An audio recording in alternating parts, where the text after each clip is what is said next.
सीतापुर गांव में रहती थी एक चुड़ैल, लेकिन इस बात से गांव के लोग अनजान थे।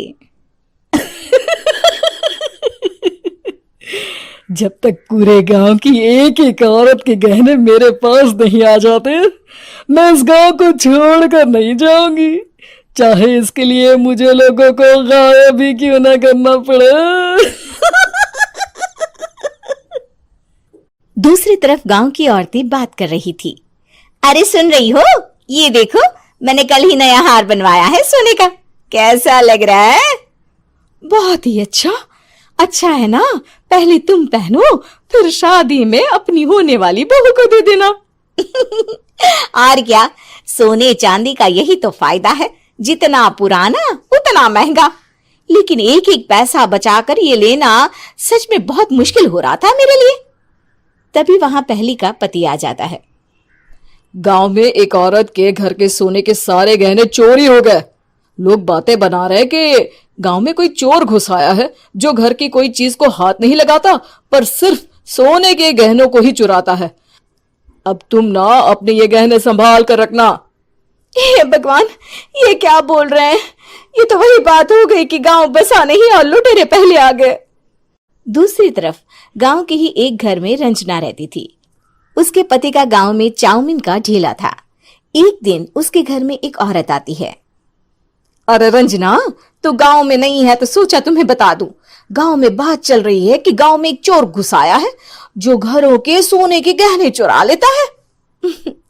अरे मैं तो सिर्फ ये कान की छोटी सी बाली ही सोने की पहनती हूँ, बाकी गहने तो मैंने गांव के बैंक में लाकर रखे हैं। ये क्या होता है? ना बाबा ना, हमारे गांव की औरतें तो गहने अपने पास ही रखती है। जब कहीं जाना हो तो बस अलमारी से गहने निकालो और पहन लो। दूसरी तरफ एक औरत हाथ में टोटके वाली छोटी सी गुड़िया लेकर घर में चली आती है। अरे कोई है? घर की औरत है क्या? क्या है ये गुड़िया? ये कोई ऐसी वैसी गुड़िया नहीं है, ये जादुई गुड़िया है। इसको घर की अलमारी में रखना। अगर तुम्हारे घर पर किसी की बुरी नजर होगी तो रात भर में ये पतली सी गुड़िया मोटी हो जाएगी। मैं कल आकर ये गुड़िया ले जाऊंगी और तुम्हारे घर की सारी बुरी नजर छूट जाएगी, समझी? अरे वाह, ये तो बहुत कमाल की गुड़िया है, दे दो। कितने की है एक? अरे नहीं नहीं नहीं, ये फ्री की है। मेरा काम इस पूरे गांव को बुरी नजर से दूर रखने का है। हाँ। भली औरत उसके हाथ से वो गुड़िया लेकर अलमारी में रख देती है। लेकिन अगली सुबह जब वो उस गुड़िया को देखती है तो पतली सी गुड़िया मोटी हो चुकी होती है। हे भगवान, ये क्या? किसने मेरे घर को बुरी नजर से बांध रखा था? तभी वो गुड़िया वाली भी आ जाती है। मैंने कहा था ना, घर पर बहुत ज्यादा बुरी नजर है, लाओ ये गुड़िया मुझे दे दो।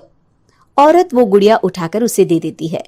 गुड़िया हाथ में आते ही वो औरत उसे लेकर सीधे गांव के बाहर की खाली हवेली में चली जाती है और साधारण औरत से चुड़ैल बन जाती है। अरे पगली, गांव वाली इस गुड़िया के पेट में तेरे घर के सारे गहने हैं। इतना बोलकर वो गुड़िया को फाड़ देती है और सारे गहने निकाल लेती है। वहीं दूसरी तरफ, हे भगवान, मेरे घर के सारे गहने चोरी हो गए। उस औरत के घर के आसपास लोगों का जमावड़ा हो जाता है और लोग बातें करने लगते हैं। लो जी, ये भी घर गया। पता नहीं कौन चोर है जो इतनी होशियारी से गहने चुरा लेता है। कुछ समझ में नहीं आ रहा कि कौन है। लोग तो घर से कहीं जाते भी नहीं है, न ताला लगे न घर खाली हो, फिर भी रातों रात गहने चोरी हो जाते हैं। अरे हम तो कहते हैं लोगों को बारी बारी चौकीदारी करनी चाहिए, चोर को तो पूरे गांव वाले मिलकर पकड़ ही लेंगे। लोग बारी बारी घरों की चौकीदारी भी करते हैं, लेकिन चोरी होने का सिलसिला रुकता ही नहीं। फिर एक दिन रंजना के पड़ोस से भी रोने की आवाज आती है। अरे आज ही घर की बुरी नजर उतरी और आज ही सारे गहने भी चोरी हो गए। कैसी बुरी नजर? क्या हुआ था? तभी वहां उस औरत का पति भी आ जाता है जिसके घर में गहनों की चोरी हुई थी। हाँ, मेरी बीवी ने भी किसी गुड़िया को घर में बुरी नजर उतारने के लिए रखा था, लेकिन अगले दिन गहने चोरी हो गए। अब रंजना को कुछ कुछ बात समझ में आ जाती है। वो गांव वालों से कहती है, देखिए अब आप लोग चिंता ना करें, जल्द ही चोर पकड़ा जाएगा। उस नजर उतारने वाली गुड़िया को आज मेरे घर कोई भेज देना। फिर क्या था, चुड़ैल को लोग रंजना के घर भेजते हैं। पहली बार देखा है कोई खुद लुटने को तैयार बैठा है।